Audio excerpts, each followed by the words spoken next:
योग दर्शन कक्षा में आप सभी का स्वागत है। केवल्यपाद का 12वां सूत्र चल रहा है। अतीतानागतम स्वरूप तो अस्ति अद्वभेदात, है ना। स्वरूप तो अस्ति अद्वभेदात धर्माणाम। तो जो है अतीत और अनागत जो है स्वरूपतः अस्ति, स्वरूप से हैं, अद्वभेदात धर्माणाम, धर्मों के अद्वभेद के कारण से। धर्म का जो है ना, ये एक अद्व जो है ना वो आधार है। धर्म का आधार, हाँ जी, आयुष्मान हो जी। धर्म का आधार जो है वैसे वो काल है, लेकिन काल एक काल्पनिक वस्तु है, इसलिए काल के रूप में यहाँ पर अध्व का प्रयोग किया गया है। अपन ने कल मतलब पहले भी चर्चा करी है। तो अध्व जो है, तो अतीत अनागत और वर्तमान, ये अतीत अनागत और वर्तमानत्व जो है ये काल का है, लेकिन काल शब्द सीधा प्रयोग करने के बजाय अध्व शब्द का प्रयोग यहाँ पर किया गया है। अब ये अतीत अनागत और वर्तमानत्व जो है ये अद्वभेद है, और इनसे ही जो है ना धर्म के जो है ना धर्म में लक्षण परिणाम आता है, और लक्षण परिणाम के कारण से धर्मी हमें अलग अलग दिखाई देता है। मिट्टी जो है, मिट्टी हमें कभी घट रूप में दिखाई देती है, कभी ईंट रूप में दिखाई देती है, कभी मूर्ति रूप में दिखाई देती है। जो अलग अलग रूप जो दिखाई दे रहे हैं वो इस परिणाम के कारण से ही दिखाई देते हैं। बात स्पष्ट हुई, है ना। प्रदीप व्यास जी नहीं जुड़े हैं क्या अभी? हाँ, जुड़े हुए हैं जी जी। हाँ, जुड़ गए हैं, हाँ जी जी जी जी। तो हाँ जी, बहन जी आप कुछ पूछ रही थी? हाँ हाँ, प्रणाम जी जी, प्रणाम। तो है ना जो है, जो भी परिणाम दिखाई देता है, परिणाम जो दिखाई दे रहा है वो यूं इस रूप में दिखाई दे रहा है, धर्म के आधार पर हमें परिणाम दिखाई दे रहा है धर्मी में, जबकि धर्मी में सारे धर्म मौजूद हैं। अब जब सारे धर्म मौजूद हैं तो परिणाम क्या हुआ? सारे धर्म है उसमें, घट भी उसी का धर्म है, ईंट भी उसी का धर्म है, मूर्ति भी उसी का धर्म है, सकोरा भी उसी का धर्म है, सब कुछ उसी का धर्म है। तो परिणाम क्या हुआ? तो परिणाम ये बताते हैं कि परिणाम ये हुआ है, कालकृत परिणाम है। और काल शब्द जो है ना थोड़ा सा काल्पनिक होता है, इसलिए काल की जगह अध्व शब्द का प्रयोग किया है। और अध्वभेद के कारण से धर्मी में धर्म के लक्षण परिणाम हैं। लक्षण परिणाम का मतलब दो, है ना जो है ना, एक धर्म व्यक्त रहेगा, बाकी धर्म सूक्ष्म रहेंगे। अच्छा, एक बात समझने की है कि जो ईंट धर्म है और घट धर्म है, दोनों एक ही हैं या अलग अलग हैं?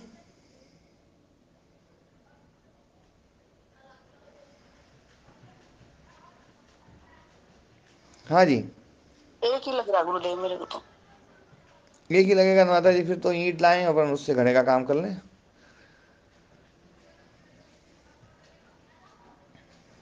सूक्ष्म दृष्टि से तो एक लगता है गुरुदेव, वैसे बाहरी रूप से लगते हैं अलग अलग। नहीं माता जी, ये है ना जो है ना, देखो बात अपने को ऐसी बोलनी पड़ेगी जो घटे भी, है ना। हाँ जी, आप लोग क्या मानते हैं?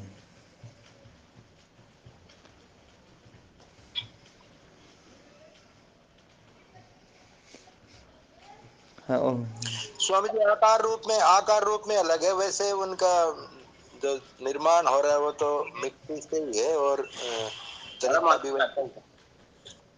हम्म, ईंट का धर्म अलग है, घड़े का धर्म अलग है। मुनि जी ने बात कही सही। है ना जो है, सीधी बात है, देखो है ना। आकार प्रकार सब, आकार भी बदल जाएगा, उसका गुण भी बदलेगा, सब कुछ बदलेगा उसमें। धर्म जो है ना, जो घट धर्म है वो घट धर्म और ईंट धर्म और ये धर्म सब अलग अलग हैं, बिल्कुल बिल्कुल पृथक पृथक हैं। यदि एक ही होते तो सारे धर्म एक साथ ही व्यक्त होते, फिर अतीत अनागत वर्तमान तो कुछ रहता ही नहीं। और फिर कोई भी चीज़ हमें बनानी होती तो किसी भी चीज़ को उठाओ, और किसी भी चीज़ को उठाते और अपना काम कर लेते अपन, है ना। तो मतलब ये जो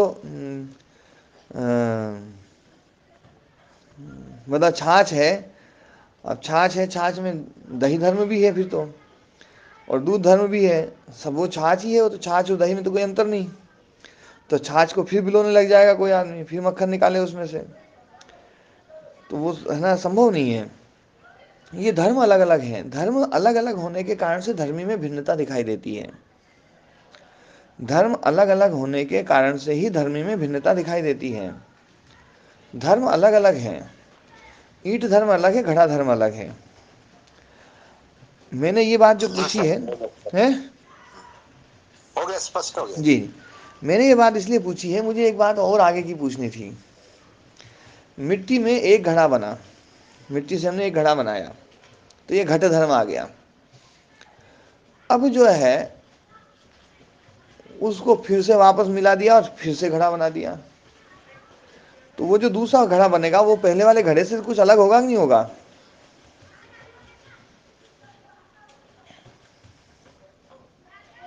महाराज जी शायद शायद इसीलिए अतीत को फिर दोबारा से अनागत नहीं बनाया। नहीं, पहले अनागत से वर्तमान हो गया, वर्तमान से अतीत हो गया, और अतीत के बाद फिर वो उसको फिर दोबारा से नहीं ले रहे। हाँ, तो ये इसका मतलब ये नया ही धर्म आया है। ये नया धर्म आया। जिस दिन ये समझ में आ जाएगी ना बात, उस दिन परमात्मा में क्रिया बिल्कुल खत्म कर दोगे आप लोग।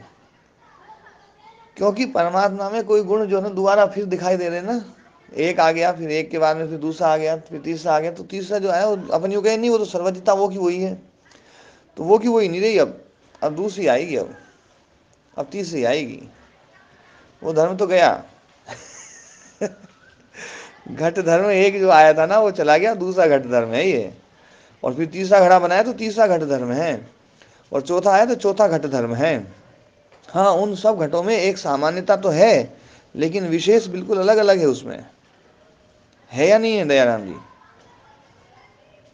जी महाराज जी, है? इसका मतलब असल में महाराज जी समस्या क्या है कि हम जो परमात्मा को समझना चाहते हैं या आत्मा को समझना चाहते हैं, वो संसार के उदाहरण के अनुसार समझना चाहते हैं, और वो उदाहरण उसमें या मतलब कोई घटता नहीं जी।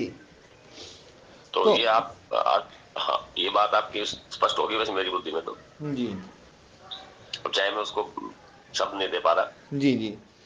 तो जी महाराज। मैं जो ये कहना चाह रहा हूँ कि जो धर्म है ना, धर्म अलग अलग हैं। जैसे अब ईंट धर्म अलग है, घट धर्म अलग है, तो घट जैसा ही एक और घट धर्म यदि आएगा तो वो भी अलग ही है। और वो अलग होने के कारण से ही जो पहले एक बार कहा था कि अतीत जो अनागत है वो वर्तमान होता है, वर्तमान जो है वो अतीत होता है, और फिर अतीत जो है ना वो फिर वर्तमान वो नहीं होता है ना, अनागत हो जाए फिर वर्तमान हो जाए ऐसा नहीं होता है वो। ये बात अपनी जो है ना उस पे आई थी, तीसरे पाद में शुरू शुरू में ही आई थी। यदि कहोगे तो मैं उसको पढ़ के सुनाता हूँ, मैंने बीच में भी सुनाई थी एक बार। तो जो है कि उसका जो है हाँ जी ओम। तो फिर ये भूतकाल फिर वर्तमान में नहीं आएगा। हाँ, जो अतीत है ना वो वर्तमान में नहीं आएगा, वर्तमान में दूसरा ही धर्म आएगा, एक नया जो अनागत था। नया हाँ धर्म का जी। ठीक है ना? ये महाराज जी 14वां सूत्र है महाराज। हाँ, नहीं इसमें लिखा 14वें है में भी कि हो गया और 15वें में भी होगा, है ना? जी है ना? जी 15वें में भी है, 14वें में भी है, 15वें में भी है। जी महाराज। तो 14वें में जो लिखा है 14 में लिखा है कि देखो, तत्र तया खलु धर्मिणो धर्मा शांता उदिता अव्यपदेश्याश्च, है ना? शांत जी मतलब अब जो भूत है, उदित मतलब वर्तमान, और अव्यपदेशी मतलब भविष्य, जी है ना? तत्र शांता ये कृत्वा व्यापारानुपरता, शांत जो व्यापार जो करके व्यापार करके उपरत हो गए हैं, स व्यापारा उदिता ते च अनागत से लक्षण से समांतरा, है ना? वे जो है उदित जो है वो उदित लक्षण जो है वो अनागत लक्षण के समानांतर होते हैं, और वर्तमान के अनंतर अतीत होते हैं, वर्तमान के बाद में अतीत होता है। किमर्थम अतीत से अनंतरा न भवंती वर्तमान, अतीत के अनंतर वर्तमान क्यों नहीं होते हैं? बोले पूर्व पश्चिमताया अभावात, पूर्व पश्चिमता का अभाव होने के कारण से, है ना? जी जैसे अनागत और वर्तमान में पूर्व पश्चिमता है, ऐसे अतीत में नहीं है। अतीत के बाद में कोई भी नहीं होगा। ये बात जब समझ में आ जाएगी तो ये समझ में आ जाएगी कि भैया अतीत जो हो चुका है ना, अब वो वर्तमान नहीं होगा। नहीं तो अपन अतीत को फिर वर्तमान ले आए और फिर वो कर लें तो फिर तो बात है ना जो ना बनेगी नहीं। फिर तो वासनाएं कभी खत्म ही नहीं होंगी। वासनाएं खत्म ही नहीं होंगी। वासनाओं को खत्म कैसे कर दिया है, वासनाओं का अभाव कैसे कर दिया? यही तो इन्होंने प्रश्न पूछा है। ये जो सूत्र है ना, ये जो अपन सूत्र पढ़ रहे हैं, इस सूत्र का पर अवतरणिका जो है ना, ये समझने की है जी महाराज। कि असत संभव नहीं होता है, असत विद्यमान नहीं होता है, असत का भाव नहीं होता है। देखो, नास्ति असतः संभवो, है ना। असत का जो विद्यमान नहीं है, जो पदार्थ है नहीं, उसकी उत्पत्ति नहीं होगी, उस मतलब वो विद्यमान नहीं होगा। और जो विद्यमान है उसका विनाश नहीं हो सकता। तो विनाश नहीं हो सकता, तो जब ये वासनाएं द्रव्यत्व रूप में है, द्रव्यत्वेन संभवन्त्यः, द्रव्यत्वेन मतलब सत्तात्वेन, सत्ता के रूप में वो है, मतलब अहे नहीं है, असत नहीं है, सत है। तो जब सतरूप है वो, तो वासना निवर्तिष्यन्ते कथम, कथम निवर्तिष्यन्ते, वो निवृत्त कैसे होंगी, वो खत्म कैसे होंगी? क्योंकि पिछले सूत्र में ना भाष्यकार ने, सूत्रकार ने भी कह दिया और भाष्यकार ने भी कह दिया कि हेतु फल आश्रय आलम्बन के कारण संग्रहित होती है और इनके अभाव होने पर उनका अभाव हो जाता है। ये बात कह दी। तो ये बात कह दी तो बोले भैया इनका अभाव कैसे हो सकता है? जब वो विद्यमान ही ये चीज, तो उसका अभाव कैसे होगा? तो ये बात ध्यान रखने वाली बात है कि यदि अतीत जो है वो फिर वर्तमान हो जाए, अतीत फिर वर्तमान हो जाए, तो ये बात बिल्कुल सही बैठेगी इनकी। ये प्रश्न बिल्कुल सही बैठ रहा है इनका कि अतीत फिर वर्तमान हो जाएगा, फिर तो वासना कभी खत्म ही नहीं हो सकती है। फिर जो अव्यक्त है ना दयाराम जी, जी महाराज। उस अव्यक्त से वापस लौटना हो जाएगा। जी महाराज। जी महाराज। ये सार है। मतलब ये हुआ महाराज, इसका मतलब ये हुआ महाराज जी कि ये वासना जो है वो द्रव्यात्मक तो है, और वासनाएं तो समाप्त नहीं हो रही। वासनाओं का जो जो वर्तमान धर्म है वो नहीं आ रहा दोबारा। अब वो अनागत धर्म और वर्तमान धर्म वो बिल्कुल खत्म हो चुके हैं अब। जी। ठीक है ना। अतीत में रहेगी मतलब। अब ये अतीत ही मतलब रहेगी। सत्ता समाप्त नहीं होगी, अतीत रहेगी। हाँ, अतीत रहेगी। और वो जो वासना है ना, जब अतीत हो गई तो व्यक्त नहीं हो सकती, क्योंकि अतीत व्यक्त नहीं होती है। जी, अतीत का नाम ही अव्यक्त है। ऐसा हाँ समझ में आ रहा है। हाँ जी। और जी, अतीत बहुत का बड़ा नाम भेद बोल है गया। ना, जो अव्यक्त हो गया, तो जो है ना, इसीलिए इन जो जहाँ परिणाम है ना, परिणामी वस्तुओं में सब में अतितत्व धर्म है। जी, ध्यान माने रखने वाली बात है। सत्ता रूप से कोई वस्तु समाप्त नहीं होती। सत्ता रूप से समाप्त नहीं हो रही, लेकिन फिर भी धर्म के रूप में उसमें अतितत्व धर्म है। जी जी जी। और अतितत्व धर्म जहां जहां क्रिया होगी ना, वहां अतितत्व धर्म जरूर आएगा। जी बात समझ में आई? और ईश्वर में यदि जी। क्रिया डाल देंगे तो क्रिया, ईश्वर के धर्म भी अतीत हो जाएंगे। अतीत हो जाएंगे, अतीत हो जाएंगे। सही सही कहा। और अतीत हो जाएंगे तो बड़ी गड़बड़ हो जाएगी। जी जी महाराज जी। है? चक्कर में फंसा लिया जी आपने, सही कहा। हाँ। और आत्मा में भी ऐसे ही हो जाएगा। इसलिए जहां अतीत नहीं रखना है वहां क्रिया हटानी पड़ेगी। जी जी ठीक है ना, स्पष्ट हो गया ये? जी, ये स्पष्ट भी हो गया, और आपके चरणों में एक बार फिर प्रणाम। जी। तो ये जो सूत्र है ना, इस सूत्र की जो अवतरणिका है, वास्तव में देखेंगे ना, पहले आप दयाराम जी इस सूत्र को यदि आप पढ़ रहे हैं और इस सूत्र को सामान्य रूप से जैसे पढ़ा होगा ना, पहले वैसा पढ़ेंगे तो ये पता ही नहीं चलेगा कि इस सूत्र का इन्होंने कोई अर्थ भी दिया है। जो अवतरणिका दी ना, अवतरणिका का कोई अर्थ उत्तर दिया हो, उत्तर दिया ही नहीं है, ऐसा लग रहा है। अवतरणिका कल आप, जब मैं थोड़ा लेट खोला मैंने, आप अवतरणिका पढ़ रहे थे, मैं चक्कर में पढ़ रहा था, ये तो कहीं है ही नहीं, कहाँ पढ़ रहे हैं आप। तब हाँ अवतरणिका पढ़ी तो एकदम से आंख खुली कि बिना अवतरणिका के तो सूत्र का भाव ही समझ में नहीं आता। जी जी महाराज। ओम गुरुदेव, पहले आपने एक समझाया था सामान्य धर्म और विशेष धर्म। विशेष धर्म जो है वो ही तो अतीत हुआ है। विशेष धर्म जो है ना, हाँ, विशेष धर्म जो ना वो व्यक्त धर्म है। हाँ जी। विशेष धर्म जो ना व्यक्त है, और जो है ना, और जो सामान्य धर्म हो गया वो अव्यक्त है, चाहे वो अनागत हो चाहे अतीत हो। अनागत जो है ना, रहेगा ना गुरुदेव। हाँ अनागत जो है ना वर्तमान हो सकता है, और वर्तमान होकर के और वो अतीत हो सकता है ना, ठीक है ना। जी हाँ अब ये जो जी है ना, क्या है माता जी, ये जो अविद्या, फल, आश्रय और आलम्बन, ये ही जी है ना, इनके कारण से ही इन है ना वासना रूपी जो धर्म है ना, उसमें अनागत और वर्तमानत्व था, ये यदि खत्म हो गई, जी इनका अभाव हो गया, मतलब इनमें अतितत्व आ गया, तो ये भी अतितत्व में चली जाएगी, इसमें फिर वर्तमानत्व और है ना अनागतत्व तो अब खत्म हो जाएगा। धर्म तो जी देखो, गुरुदेव। धर्म तो है ना, ये तो बिल्कुल पक्का है कि सारे धर्म में है ना अनागत जो है, अनागत धर्म ही वर्तमान होता है, वर्तमान ही अतीत होता है। तो जी अनागत धर्म में अतितत्व होने की तो क्षमता, योग्यता है ही। दयाराम जी देखो, मैं इस जी बात को बहुत गंभीरता से बता रहा हूँ, जितने भी जी अनागत धर्म हैं उनमें अतितत्व धर्म, अतितत्व होने की क्षमता है या नहीं है? है जी, है। हाँ वर्तमान में आकर। हाँ, वर्तमान में आकर के है, और वर्तमान में आकर के जो होंगे ना, जो विवेक ख्याति है, विवेक ख्याति अनागत को अतितत्व में बदल देती है। इसी को अपन दग्ध बीज कहते हैं, और जी दग्ध महाराज। बीज के कारण से पुनः प्रसव नहीं हो सकता। जी जी, दग्ध बीज का तात्पर्य मतलब दग्ध बीज शब्द की व्याख्या आप यूं कर रहे हैं कि जो जो अनागत था वो वर्तमान में आया, और वर्तमान से फिर उसको अतीत कर दिया, और अतीत से फिर वर्तमान, दोबारा वो वर्तमान में आया, अनागत में झटके के आने के साथ ही लिए, गया अतीत में, बल बिल्कुल एकदम खत्म। और इसकी, अतीत में जाने के बाद फिर वापस आने की उसके अंदर क्षमता ही नहीं है। हाँ इसी यही को दग्ध कहते बीज हैं, होता हाँ इसी को कहते हैं प्रांत भूमिता, है। जी, प्रांत भूमिता, है ना। अंत। जी जी जी। प्रकृष्ट अंत जो है ना, तो प्रकृष्ट अंत जो है, सत्कार्यवाद में प्रकृष्ट अंत यूं नहीं हो सकता कि भी है ना उसका अभाव खत्म ही हो जाए बिल्कुल। उसका मतलब ही है कि अब अनागत धर्म जो ना, अनागत लक्षण धर्म उसमें नहीं रहे, सब अतीत हो गए हैं।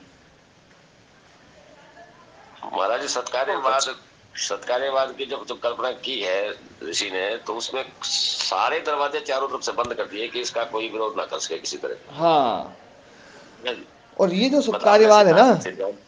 जी ये जो जी सत्कार्यवाद है, वेदांतियों को इसी को हटाने में पसीने आ जाते हैं। जी महाराज जी। वो फिर वेदांतियों का उसके सबसे लिए, प्रसिद्ध मल जो ना, इसीलिए सांख्य है, न्याय वैशेषिक नहीं है, उसके न्याय वैशेषिक को नहीं उखाड़ देता वो। उसके लिए फिर वो माया को उनको अनिर्वचनीय कहना पड़ता है, सत भी है, असत भी है, ऐसा भी है, हाँ वैसा भी जी, है ना जी। हाँ। और जी जी महाराज। तो ये जो अतीत अनागत और वर्तमान लक्षण जो है, ये उसी में होता है जहाँ ना धर्म में अद्वभेद है, जहाँ अद्वभेद, क्योंकि काल अपन शब्द का प्रयोग है ना, अद्व की जगह पर काल शब्द का प्रयोग करें तो मतलब जो काल से युक्त है, काल का जिनके ऊपर असर होता है, मतलब जो परिणामी है, मतलब जिसमें क्रिया है। तो ये है ना, जो संसार है, संसार की सारी वस्तुएं इसी प्रकार की हैं। संसार की सारी वस्तुओं में ये जो है परिणाम है, और परिणाम होने के कारण से ही उसमें अद्वभेद है, लक्षण परिणाम है, लक्षण परिणाम होने के कारण से ही वो अतीत अनागत और वर्तमान होती है। और अतीत अनागत वर्तमान जो है, तो जब तक भोग है, भोग है तब तक उसके जो है अतीत धर्म जो है वो ही वर्तमान होते रहेंगे। हमारे चित्त में अनंत भोग है, भोगते रहो, भले कितना ही भोगते रहो, कोई दिक्कत नहीं है। लेकिन जैसे ही मतलब जो है विवेक ख्याति होगी, और है ना जो है चित्त जो है वो चरितार्थ हो जाएगा, चरितार्थ हो जाएगा, साधिकार नहीं रहेगा, चरितार्थ हो जाएगा। चरितार्थ होते ही जो है ना अनंत अव्यक्त धर्म है वो अतीत में पहुंच जाएंगे। और अतीत में महाराज पहुंचे, जी, महाराज महाराज जी, अनंत अव्यक्त धर्म अतीत में पहुंच जाएंगे, ऐसा कहने के स्थान पे ऐसा नहीं कह सकते कि अनंत जो अव्यक्त धर्म है उनको व्यक्त करने के जो निमित्त है वो समाप्त हो जाएंगे। हाँ निमित्त समाप्त हो जाएंगे, और वो तो उसी को हम जो है ना उसी को कहते हैं अव्यक्त में पहुंच। क्योंकि यदि अनागत पड़ा रहेगा ना, अनागत जी पड़ा रहेगा, तो फिर उसमें तो यूँ रहेगा यार अनागत कभी तो वर्तमान हो जाए, जी जी है ना। इसलिए अनागत जी, को यानी अतीत में, अतीत, संभावना बनी रहे, हाँ संभावना बनी रहे। जी, इसलिए जी अनागत की महाराज। संभावना ही खत्म कर दी बिल्कुल, कभी भी। इसलिए वहाँ बिल्कुल साफ साफ कहा है कि वासना, निराश्रय वासना वहाँ रह ही नहीं सकती है ना। जी तो वासनाओं का भी अभाव, तो अभाव मतलब अतीत में पहुंचना, बस केवल इतनी बात है। जी महाराज। ठीक है ना? हाँ जी। और इसमें यूं भी कह दे, यदि कोई यूं कह दे भैया कि ना वो वर्तमान नहीं हो सकता, बस अनागत और अतीत पड़ा रहेगा, तो बात एक ही हो गई। वो तो दोनों बात है ना, घुमाने फिराने वाली बात है बस, जी महाराज। है कि नहीं बात सही? पर वर्तमान है ना, वर्तमान जो लक्षण धर्म है ना, वो खत्म हो जाएगा इसके द्वारा, संप्रज्ञात समाधि के द्वारा, फिर असंप्रज्ञात के द्वारा, है ना? जी जी। तो अब इस सूत्र को फिर से पढ़ते हैं। अतीतानागतम स्वरूप तो अस्ति अद्वभेदा धर्माणाम। भविष्य व्यक्ति का अनागतम, जो भविष्य व्यक्ति है मतलब आगे अभिव्यक्ति जिसकी होगी वो अनागत है। अनुभूत व्यक्ति का अतीतम, जिसकी अभिव्यक्ति अनुभूत हो चुकी है, आगे अभिव्यक्ति नहीं हो सकती है किसी भी स्थिति में, वो अतीत है। और स्वव्यापार उपारूढ़ वर्तमानम, स्वव्यापार से उपारूढ़ जो है ना वो वर्तमान है। त्रयम चेतद वस्तु ज्ञान से जेयम, ये तीनों वस्तु ज्ञान का जेय है। यदि चेतन स्वरूप तो न भविष्यम, यदि ये स्वरूप से न होते तो नयदम निर्विषयम ज्ञानम उदपत्स्यत, तो ये निर्विषय है ना, क्योंकि विषय नहीं है तो विषय न होने के कारण से निर्विषय ज्ञान उत्पन्न कैसे हो सकता है, वो ज्ञान उत्पन्न नहीं होगा। तस्मात् अतीत अनागतम स्वरूपता अस्ति, अतीत अनागत स्वरूपता तो है, स्वरूपता तो अतीत अनागत भी है, लेकिन जो है अभाव का मतलब है कि भैया वर्तमान, वो अतीत अनागत धर्म वर्तमान हुआ, वर्तमान से अतीत चला गया, अब वो अभाव हो गया उसका। बस यही बात यहाँ पर स्पष्ट करना चाह रहे हैं। इस बात को समझने के लिए जो अद्वभेद जो वहाँ पर धर्म लक्षण अवस्था परिणाम बताया है उसको भी समझना पड़ेगा, और उसको समझते हुए यदि समझेंगे तो ये सूत्र फिर बिल्कुल स्पष्ट हो जाएगा।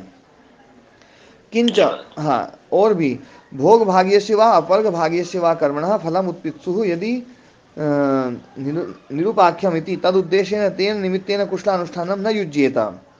जो भोग भागीय कर्म है, भोग पक्षीय कर्म है, अपवर्ग पक्षीय कर्म है, यदि उनका फल ही ना हो तो है ना, जो फल उत्पन्न होने वाला है यदि वो निरुपाख्य हो, वो हो ही ना, उत्पन्न होने मतलब आसन्नता, सन प्रत्यय जो है ना आसन्नता में भी होता है, सन प्रत्यय जो है ना इच्छा में भी होता है और आसन्नता में भी होता जी है ना?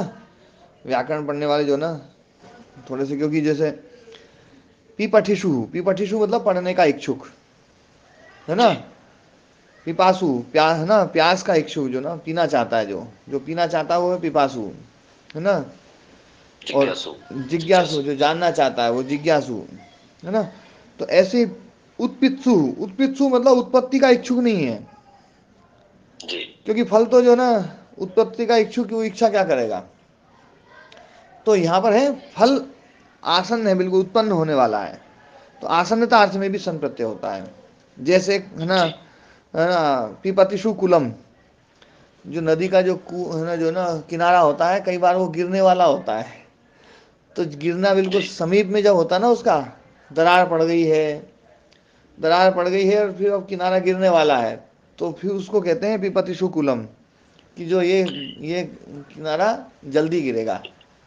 हिंदी में भी कह देते हैं जो गिरना चाहता है, किनारा गिरना चाहता है। हाँ, तो गिरना चाहता, पर वो गिरना आसन्न है, मतलब निकट है, जी वो जी क्रिया महाराज। निकट है, इसलिए बस यहाँ पर ये अर्थ करते हैं। जैसे जी मुमूर्षु स्वा, कुत्ता बिल्कुल मरना वाला है, तो मरने का इच्छुक है, मतलब मरना, मरने को क्यों सोचेगा वो, जी लेकिन मृत्यु उसकी बिल्कुल निकट है, इसलिए उसको बोलते हैं मुमूर्षु स्वा, मतलब जो ना आसन्न मात्र। आसन्नतम अर्थ आसन्न में। में। हाँ जी। जी तो यहाँ पर फलम उत्पित्सु मतलब फल बिल्कुल निकट है, तो जिसका फल निकट है, ऐसे कर्म का जो फल निकट है, यदि वो फल ही ना हो, फल है हो ही ना, तो वो कर्म क्यों किया जाएगा? फल मतलब मौजूद है, दिखाई दे रहा हमें, इसीलिए हम कर्म कर रहे हैं। तो कर्म फल को ध्यान में रख करके किया जा रहा है, इसका मतलब फल का अभाव नहीं है, फल है ना? सतस्य फलस्य निमित्तम वर्तमानी करने समर्थम न अपूर्वोपजनने, जो विद्यमान फल है उसका निमित्त ही उस फल के वर्तमानीकरण में समर्थ होता है, वर्तमानीकरण में उसका निमित्त जो है ना वर्तमानीकरण में समर्थ होता है, न अपूर्वोपजनने, जो पहले है ही नहीं उसका उपजनन नहीं किया जा सकता, उसको पैदा नहीं किया जा सकता, चाहे निमित्त कितने ही हो, निमित्त चाहे कितने ही हो, यदि पहले उसमें वो धर्म नहीं है। जैसे पानी है, अब पानी में आप जामुन डालो, वो दही नहीं बनेगा, क्योंकि पानी में दही धर्म नहीं है, ठीक है ना। जी महाराज। दूध में दधी धर्म है। तो दधी अब धर्म है। महाराज इस वाक्य में दोनों सिद्धांतों को पुष्ट कर दिया कि जो कि बिना बिना वस्तु के सत्ता के कोई निमित्त उसको प्रकट नहीं कर सकता, हाँ, और साथ में ये भी कह दिया कि निमित्त के बिना कोई वस्तु प्रकट नहीं हो सकती। जी, है ना, जैसे तो इसका छाछ। मतलब गुरुदेव ये समझे, गुरुदेव मोक्ष धर्म है हमारे चित्त में, तभी माना जाएगा ये। हाँ, सब है ना, अपन तो मुक्ति है माता जी। नाम मुक्का है गुरुदेव, अरे माता जी, आप तो चित्त के बिल्कुल अंदर मुक्त हैं। गुरु जी महाराज बहन जी बिल्कुल सत्य वचन कह रहे हैं कि मुक्त तो है ही, बस हम अज्ञान के कारण अपने आप को बंधन में मान रहे हैं। ये चित्त छूटेगा जब मानेंगे गुरुदेव, ऐसे क्या मानेंगे एक जी। बार एक ऊंट चराने वाले के पास में एक रस्सी खो गई। जितने ऊंट थे उतनी रस्सी थी। जी अब जो है ना, गुरुदेव। हाँ, तो क्या हुआ, वो ऊंट जो है, और उसमें बांधे, वो एक रस्सी कम पड़ गई, वो उस ऊंट को पकड़े बैठा। कोई महात्मा उधर से गए, आज जा रहे थे, तो बोले यार, बोले क्या करें, बोले बोले तू पकड़ के क्यों बैठा, बोले जी रस्सी कम हो गई। बोले एक काम कर, जैसे तू रोज बांधता ना इस ऊंट को, वैसे तू इसका नाटक करके बांध दे, नाटक करके बांध दे, और जो है ये बंधा रहेगा। तो उसने वैसे ही किया, तो वो ऊँट जो ना बैठ गया, और वो है ना, उसने बांध दिया नाटक करके, जो ना बांधता ही बांधते वो बैठ गया। अब वो आराम से सोया। सुबह देखा सब, वो ऊँट बढ़िया बिना रस्सी के बैठा हुआ है, भागा नहीं। बड़ा खुश हुआ। सुबह उसने सारे ऊँट खोल दिए, और सारे ऊँट तो चल दिए, वो ऊँट नहीं चला। तो उसको थोड़ा भ्रम हुआ, यार पता नहीं, ये रस मैंने जो है ना नाटक किया था, उसके कारण से ये ऊँट रुका है, या महात्मा ने कोई मंत्र मारा है इसमें जरूर, जो है ना। तो उसने वो महात्मा का पता, तो उसको पता था कि भैया आज से इतनी दूर है। वो भागा भागा गया। बोले महाराज, उस ऊँट को आपने कोई मंत्र मार दिया, वो तो वहाँ से चल ही नहीं रहा है। तो महाराज ने कहा, बोले सुबह खोला था उसको। बोले खोला तो नहीं था, वो तो बंधा ही, वो बांधा ही नहीं था उसको। अरे बोले, बांधने का नाटक तो किया था, तो खोलने का नाटक करना चाहिए था। खोलने का नाटक करो, चल पड़ेगा। तो वो सुबह गया, वाह जी वाह गुरुदेव। सुबह गया वो मतलब वहां से आश्रम से वापस गया, उसने खोलने का नाटक किया, वो ऊँट चल पड़ा। तो माता जी, अपन तो मुक्ति वाह जी हैं। वाह ये तो बंधे हुए का नाटक कर रखा है, वो बंधे हुए का नाटक भी खोलना ही पड़ेगा। जी, बहुत अच्छे गुरुदेव। तो ये अभी बात चल रही थी कि फलस्य, विद्यमान जो फल है, सतस्य फलस्य, उसका जो निमित्त है, उस फल के वर्तमानीकरण में समर्थ होता है, न अपूर्वोपजनने। जो पहले से कोई चीज है ही नहीं, उसको पैदा नहीं किया जा सकता। सिद्धम निमित्तम नैमित्तिकस्य विशेषानुग्रहणम कुरुते। देखो, ये सिद्धम का अर्थ जो है ना, वर्तमानम है। एक होता है साध्य और एक होता है सिद्ध। साध्य मतलब जो, साध्यवानी जो जो आगे उत्पन्न होने वाला है। हाँ, आगे होगा, अभी सिद्ध अभी है नहीं, साध्य है। और सिद्ध मतलब जो हो चुका है। तो जो जी निमित्त हो चुका है, निमित्त भले है, सिद्ध है, वर्तमान है, पर नैमित्तिकस्य सद्भावे, नैमित्तिकस्य सद्भावे नहीं, नैमित्तिकस्य अर्थ करेंगे पर नैमित्तिक के होने पर ही विशेषानुग्रहणम कुरुते, विशेष का अनुग्रह करते हैं। विशेष मतलब उसको अभिव्यक्त करते हैं। अनभिव्यक्त को, अनभिव्यक्त जो है विद्यमान है लेकिन अनभिव्यक्त है, उसको ही है ना अभिव्यक्त, है ना, करते हैं, अभिव्यक्त अवस्था को प्राप्त कराते हैं। न अपूर्वम उत्पादेति, जो पहले नहीं उसको उत्पादन नहीं करते हैं। तो ये सारे जो ना, ये वस्तुओं के धर्म बताए कि वस्तुओं के धर्म में कैसे कैसे होते हैं। अतीत, अनागत, वर्तमान धर्म, ये वस्तुओं के धर्म हैं। और इन धर्मों से अलग जो प्रतिसिद्ध है, वो है ना, प्रतिसिद्ध वस्तु धर्म, वो आत्म तत्व है। ये बिल्कुल स्पष्ट रूप से अपने को समझ लेना है। धर्मी च अनेक धर्म स्वभाव, धर्मी अनेक धर्म स्वभाव वाला होता है।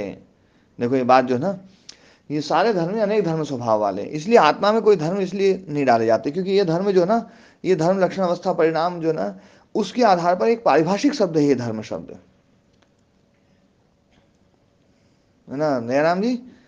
जी मत हाँ, इस दर्शन का धर्म शब्द एक है ना, एक पारिभाषिक शब्द है। जी मत और मैंने इस, जो सामान्य अर्थ है वो नहीं ले रहे हैं धर्म का। हाँ, तो धर्म मतलब जो उत्पत्ति धर्म, निरुत्पत्ति है ना, और है ना जो है अतीत अनागत वर्तमान लक्षण जिसके हैं, ऐसा धर्म। धर्म लक्षण अवस्था, देखो वहां पर ये बात बताई थी, धर्म के ही लक्षण होते हैं और लक्षण की अवस्था होती है, आई थी जी महाराज, है।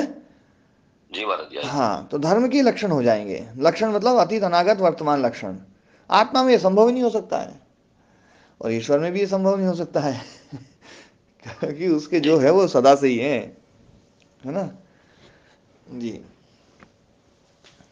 तो धर्मी च अनेक धर्म स्वभाव तस्य चाध्वेदेन धर्म प्रत्यवस्थिता।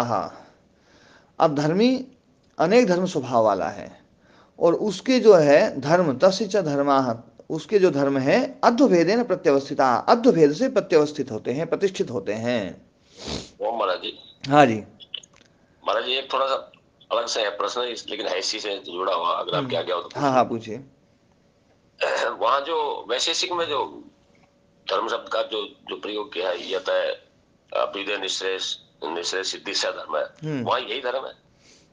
हाँ, ये तो अभ्युदय निश्चय सिद्धि सा धर्म, हाँ मतलब है ना जो है ना, तो वहाँ इसी धर्म की बात हो रही है। हाँ वहां पर भी इससे मिलता जुलता ही है जी ना। महाराज, वो हाँ थोड़ा स्पष्ट नहीं हो रहा। हाँ कभी ऐसा लगता है कि ये वाला धर्म है, कभी जो हम पाप पुण्य वाला धर्म मानते हैं, कभी वो लगता है। हाँ हाँ। जी महाराज। देखो वैशेषिक में जो है ना, अभाव शब्द जो है ना, अभाव शब्द को इस यहाँ वाले प्रसंग से जोड़ सकते हैं। अभाव मतलब जी, यदि सत्कार्यवाद मानेंगे तब तो अभाव का अर्थ अतीत धर्म है। देखो क्या है, वैशेषिक वाले भी बड़े समझदार थे पहले, जो ना जो पहले के जो ऋषि थे ना, उनमें भेद मत भिन्नता इतनी नहीं थी जितनी मत भिन्नता अब हो गई है पक्षों में। वैशेषिक पक्ष जी वाले या सांख्य पक्ष वाले जो ना, इनमें मत भिन्नता बहुत ज़्यादा हो गई है, पहले इतनी नहीं थी। देखो मैं अभाव को समझाता हूँ, आप लोग थोड़ा सा अभाव को भी समझ लें, उसके बाद में ये चीज़ और समझ में आएगी। वैशेषिक में जी महाराज सातवां पदार्थ अभाव जी है ना। जी 6 भाव पदार्थ हैं और 7वां अभाव पदार्थ है।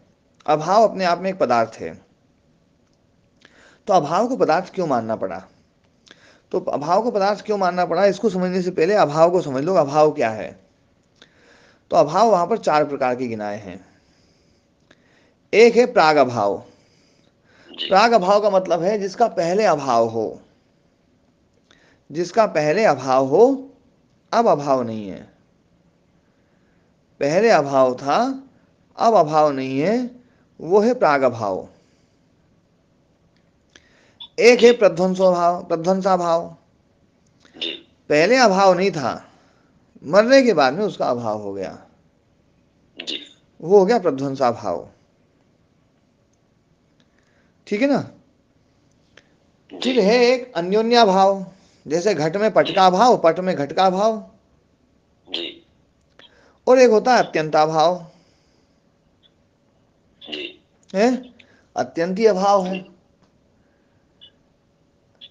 अब तो है ये ना, जो, वो पहले थी ना अब है, और ना कभी, मतलब यानी वो तीनों का निषेध कर दिया इसमें हाँ अत्यंत जी, भाव में। अब ये जो 4 चीजें हैं इनमें, स्वामी जी, तीसरा कौन सा बताया? हाँ तीसरा तीसरा है अन्योन्या भाव। अन्योन्या भाव मतलब अन्य में अन्य का अभाव, इसको बोलते हैं अन्योन्या भाव। जैसे गाय में घोड़ा नहीं है और घोड़े में गाय नहीं है। हम्म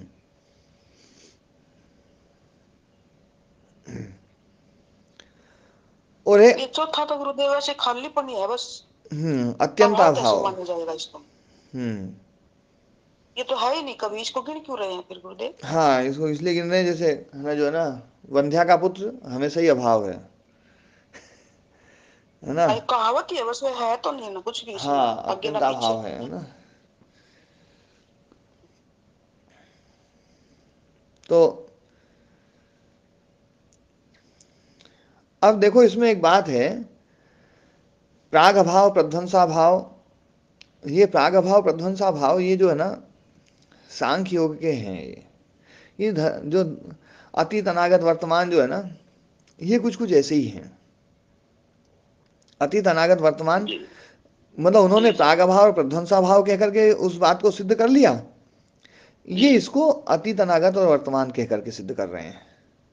शब्द बदल दी। हाँ, शब्दों में फेर है थोड़ा सा, क्योंकि सत्कार्यवाद है तो अभाव शब्द का प्रयोग इतनी अच्छे से नहीं कर सकते, वो खुल करके नहीं कर सकते हैं, तो थोड़ा सा जैसे कई बार अपन भी करते हैं, तो जैसे कोई शब्द ना बड़ा वो होता है तो ना, जैसे जैसे अब काना शब्द किसी को कहे तो काना शब्द अच्छा नहीं लगता है, तो काना शब्द अच्छा नहीं लगता है, इसलिए उससे बचने के लिए अपन कह देते हैं भैया यार एक आंख कैसे फूट गई,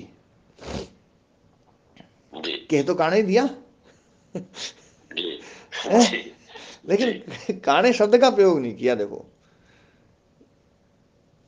है।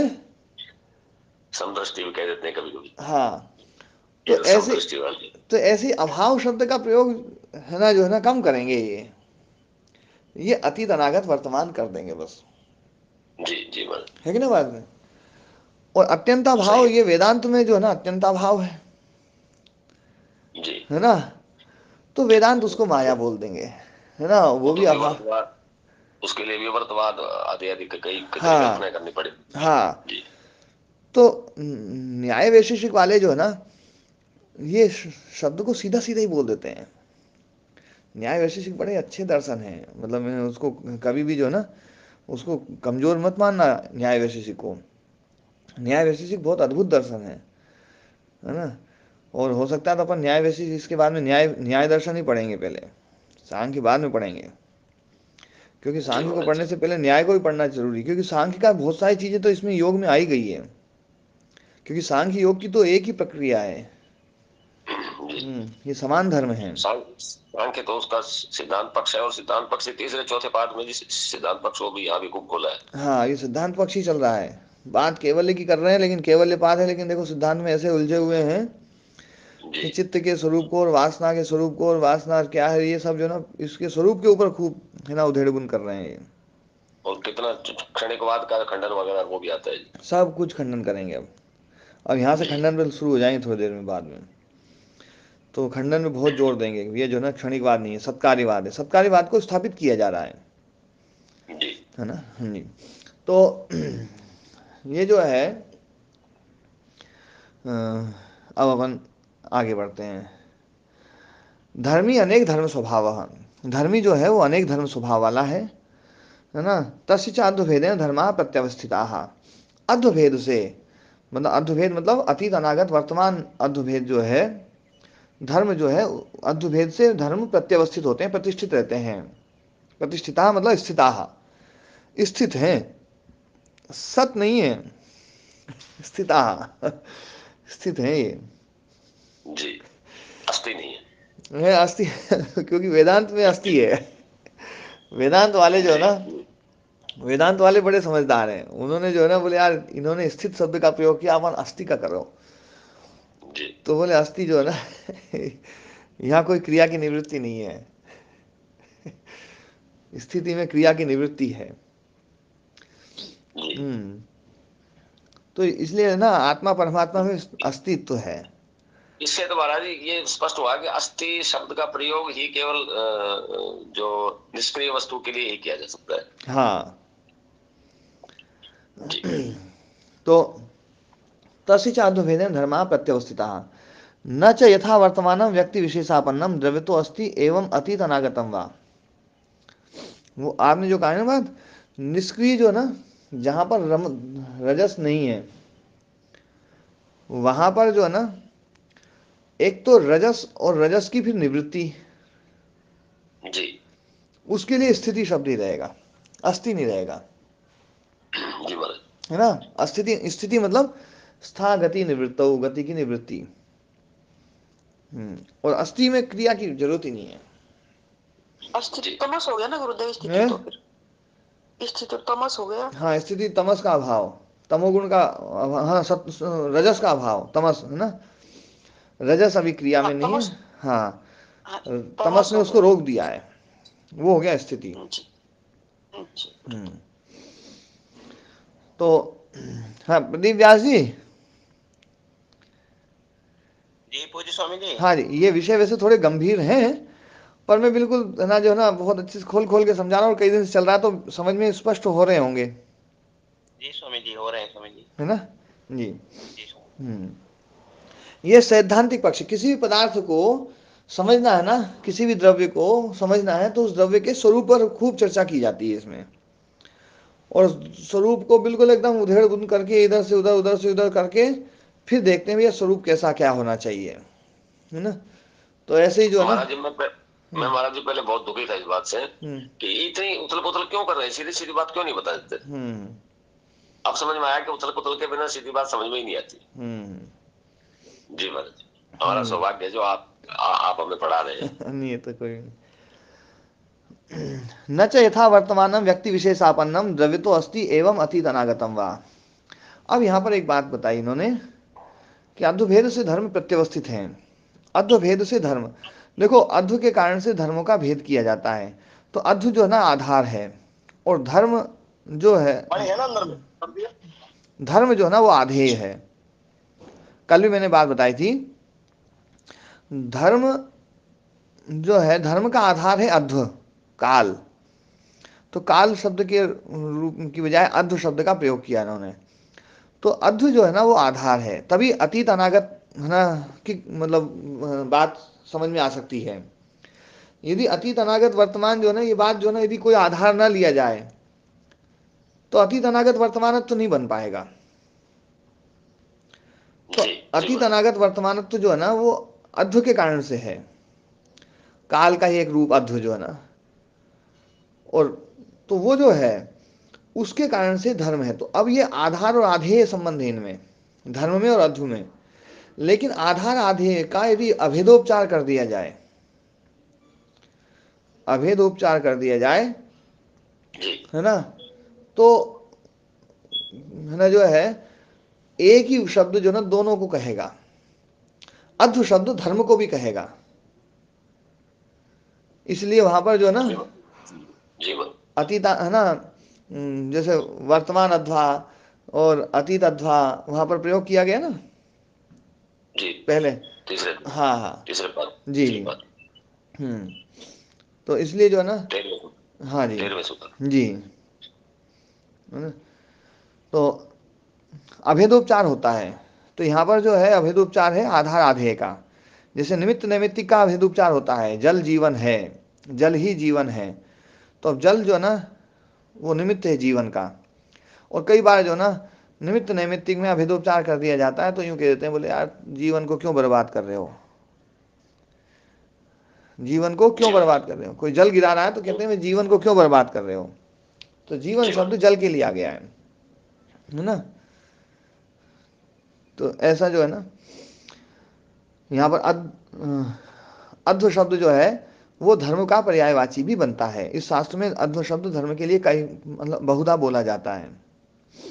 हाँ, तो अब ये बात, न च यथा वर्तमानम व्यक्ति विशेषापन्नम, यथा न च का संबंध जो है ना सबसे बाद में है।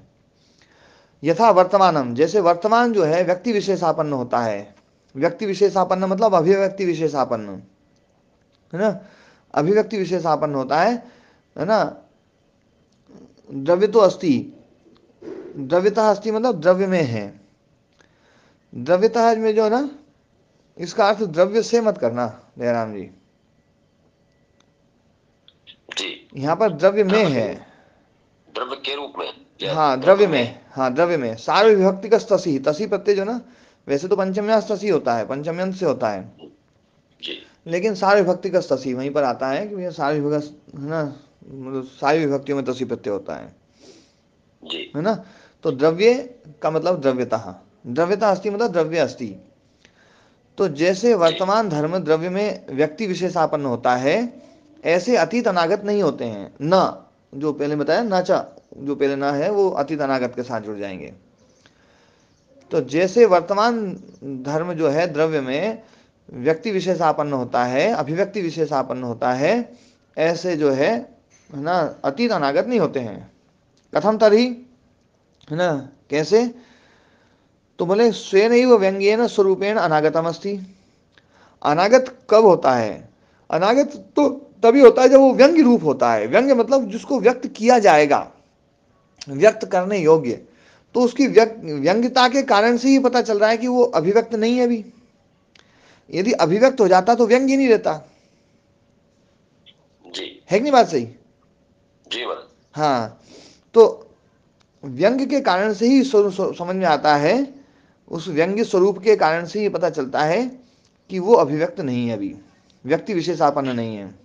माने जिसमें वर्तमान में आने की क्षमता है उसी को जो अनागत कहेंगे। हाँ, अनागत मतलब जो व्यक्त हो सकता है जी। ना, जो व्यक्त हो सकता है, व्यक्त होने की योग्यता है, और इस योग्यता को खत्म कर देती है संप्रज्ञात समाधि। महाराज जी, अतीत और अनागत में फिर यही भेद हुआ कि अतीत और अनागत में केवल इतना भेद है कि अतीत में व्यंग्यता संभव नहीं है और अनागत में व्यंग्यता संभव है। व्यंग्यता संभव है जी। है ना।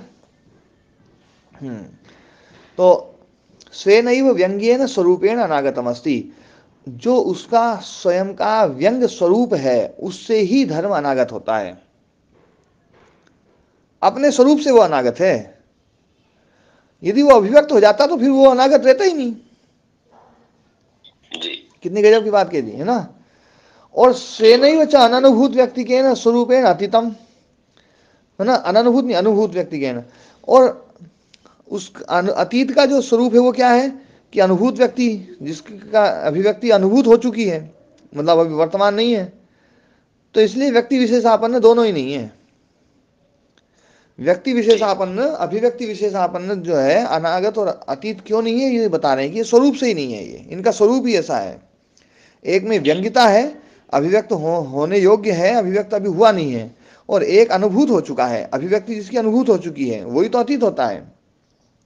तो उस स्वरूप वाला, अनुभूत व्यक्ति स्वरूप वाला होने के कारण से ही अतीत है। इति वर्तमानस्य एव अध्वनः, वर्तमान अध्वन का ही स्वरूपम अस्ति, वो विशेष है ना, व्यक्ति विशेषापन्नम जो स्वरूपम था वो है ना वर्तमान का ही होता है। इति न सा भवति अतीत अनागतयो अध्वनो हो, वो जो है ना स्वरूप अभिव्यक्ति जो है अतीत और अनागत की नहीं होती है।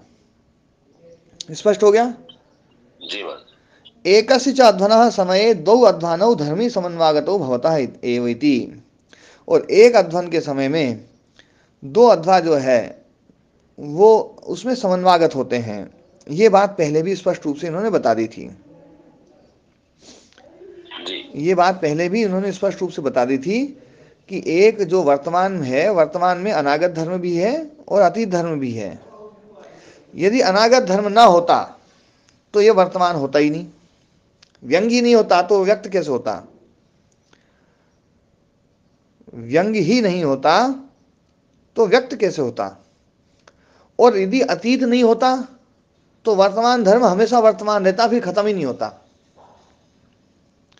घट धर्म अतीत बनता है, क्यों? क्योंकि माने घट महाराज धर्म में अतीत धर्म तो है।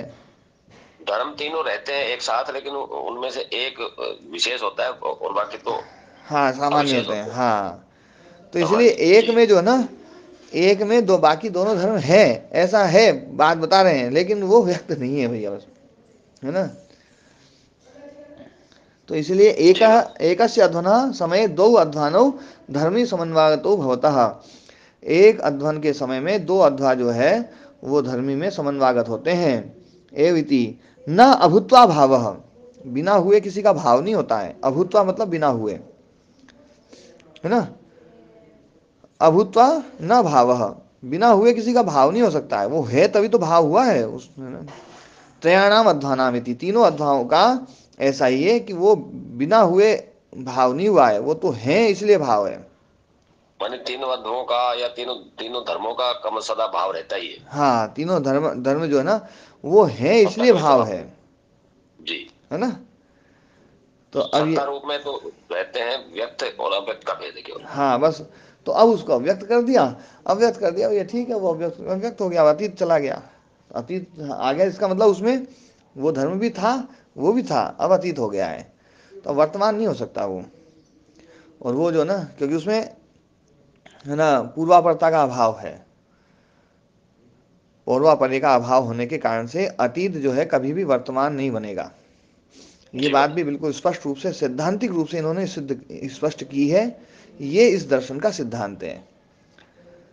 बहुत बढ़िया समझ में आ गया। ठीक है ना।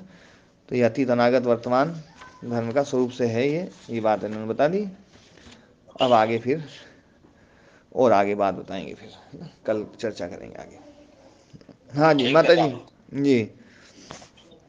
हाँ जी गुरुदेव, मैं ये प्रश्न कर रही थी, जैसे अव्यक्त मूल प्रकृति है हमारी, जो सत्य और रज और तमस है, ये तीन गुण है, ये स्वतंत्र सत्ता है कि ये भी रिफ्लेक्शन की वजह से ही कार्य कर रही है?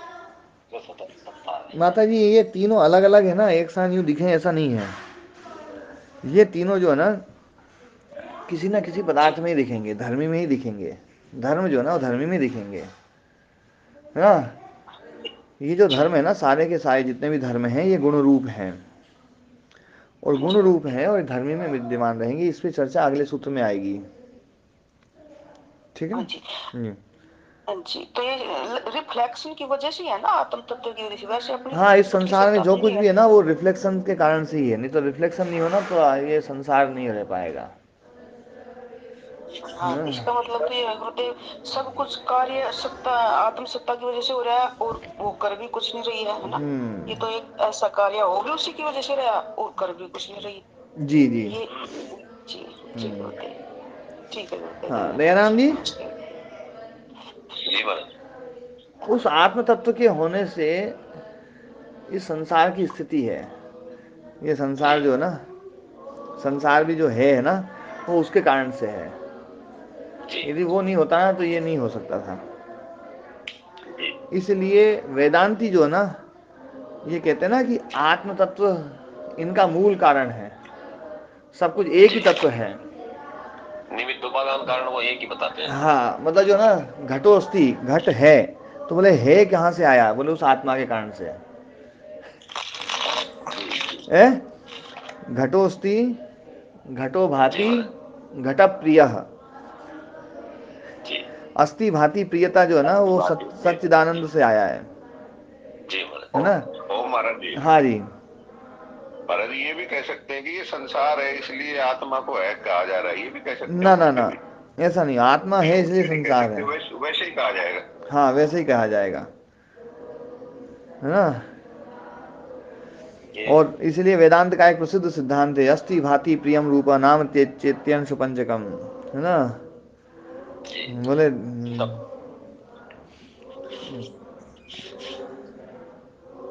है ना, आद्य रूप आद्य रूपम, आत्मा में आदि के तीन रूप हैं, और हाँ, ततो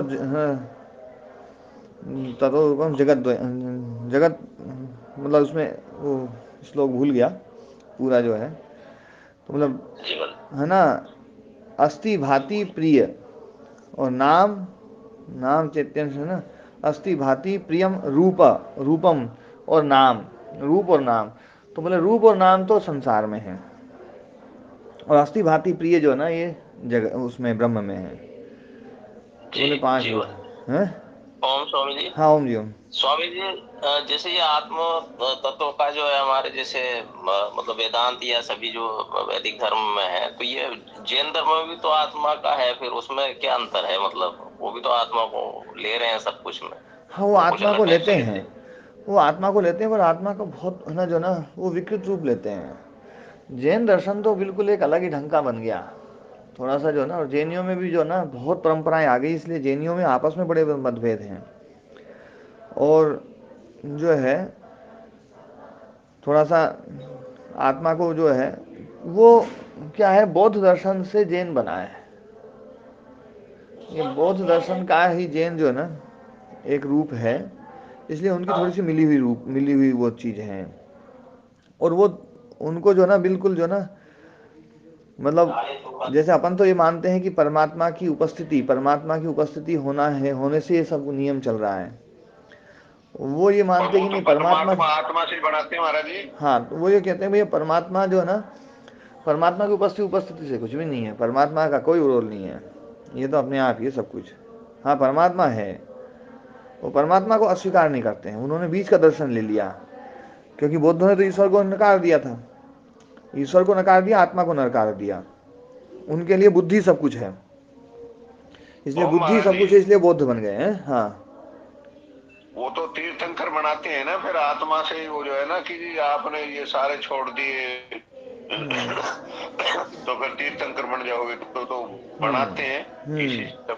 हाँ वो प्रक्रिया बिल्कुल अलग ढंग की है, जैन दर्शन का भी और उस पर चर्चा करेंगे, जैन दर्शन में मुख्य सिद्धांत जो ना।